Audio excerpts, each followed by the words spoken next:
Hürmetli vatandaş, bugünkü leksiyelerimizi başlayımız. Leksiye de size Hacı Rozi.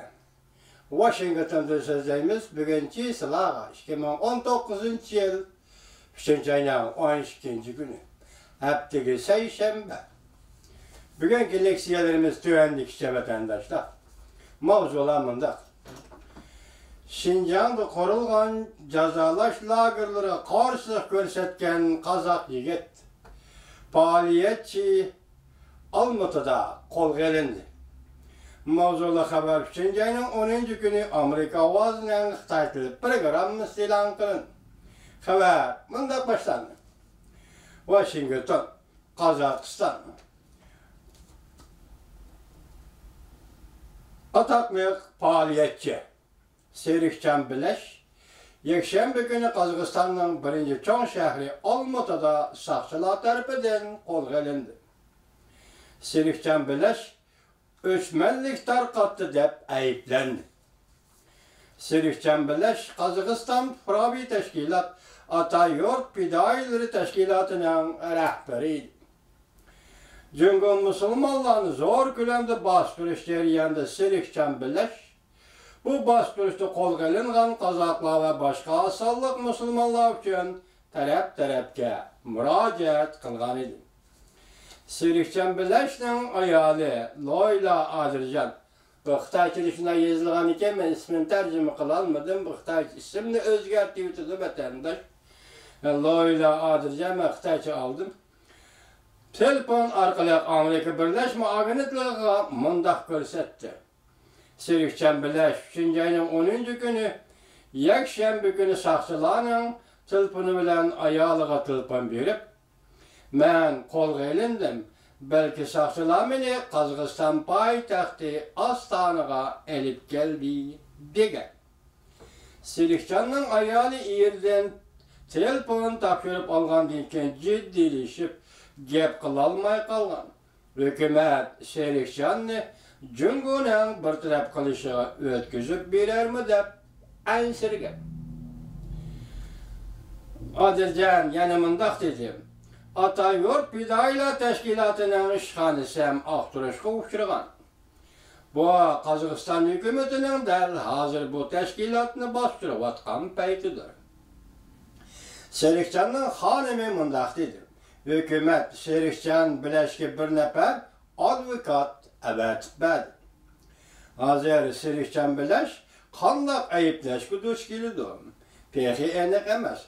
Kaysı vakitte Serikcan Bileş sot kıçkıdır. Bunu mu bilgili bulmaydı. Doğru betler ilan kılıngan bir filmde Serikcan Bileş mındak dedim. Mine öçmenlik kuturat diye de peypledi. Belki Astana sakçıları nezarbent kıldı. Amerika Birleşme Agentliği haber kılıp mındak görsetti. Atayurt Pidayla Teşkilatı teminligen haberde advokat Eyman, bunu muhtayça aldım, tercüme kılamadım, isim iken isimle tercüme kılamadım. Eyman, Umanova deydi mındak görsetken. Ben Astana'ga ketip atımam. Sottu Serikcan Bileş'te aklayman. Bu dilo siyasi müddaa bilen oturgu çıktıydı. Umanova Amerika Birleşme Agentliği mındak görsetti. Serikcan Bileş'nin kol gelinişi erket kolunup Xitay hükümeti Şinjan'da kurup çıkan cezalarına karıştırış, nezarbent kılgan Kazaklarını ve başka Müslümanlar nezarbent kılganlığı münasebetli. Bu advokat mındak görsetti. Kazakistan hükümeti Cüngü bilen bolgan münasebetlerini bozup etişini halamaydı.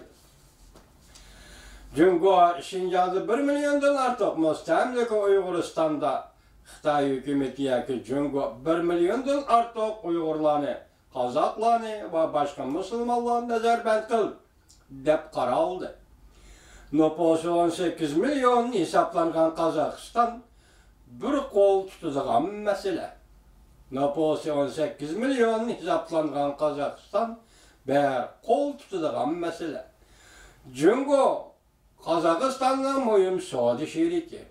Kazakistan Devlet Matbuatları Şinjan'da, yani Müstemleke Uyguristan'da kurulgan caza lagerleri doğrusunda haber berişten izcel saklanıp geldi.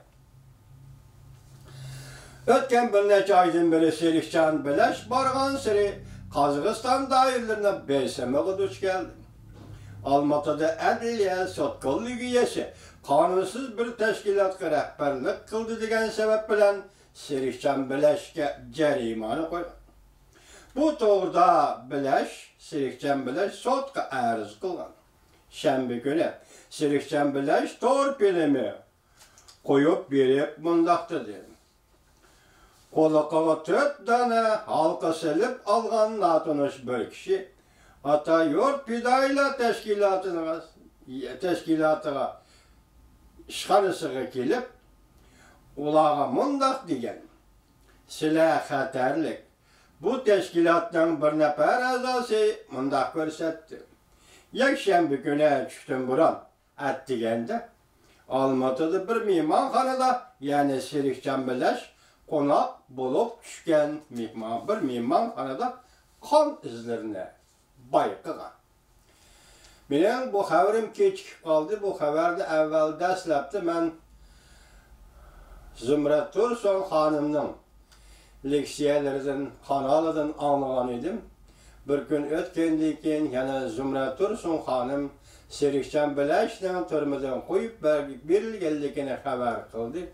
Benim haberim keçikip kaldı çünkü aralıkta bir gün, 2 gün fark bulundu. Benim tayyorlik qilish vaqtim yeterlik emas. Lekin bunu ben yana haber qilish kerak dedim çünkü hazır Xitoyning dünya qartıvatqan siyosatidan aytib tüplük, negizlik özgürüş bo'lib o'tadi.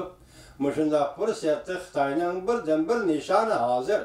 Dünyanın qaysi joylaridan boshqa avvalgi nishoni o'ttirgan Osiyo. Kazak halkı bilen Uygurlar qarindosh xalqlardir. Asli qoida bo'yicha Kazak halkı Uygurlarning turmushiga, Uygur halkı Kazaklarning turmushiga ko'ngil bilib kelgan hozirgacha. Shundaq yashab kelgan millatlar edi. Qachoniki Qozog'iston davlat bo'lib qurildi, shundan keyingi munosabatlar siyosat doirasiga kirib qoldi. Endi buni to'g'ri tushunishga bo'ladi deymizmi? Veya ki başka tushundirimiz mi? Ben bu doğruda bir nima deyolmayman. Serikcan Beleş efendinin bu qatam Xitoyning Müstemleke Uyguristan'da kurup çıkan caza lagerleri ve bu caza lagerleri qamalgan Uyguristonlik fuqarolarning taqdiri ve ularning azap muqobatlar to'g'risida to'xtalib, kishilik huquq bilan faoliyat qilayotganligini qo'llaymiz, taqdirlaymiz, medet berimiz. Bu yolda tirishchanlik ko'rsatayotgan inoqlikni, birdaklikni chiqarish uchun tirishchanlik ko'rsatayotgan Zümrət Tursun xonimga ham Allah her joyda nasihat ato qilsin.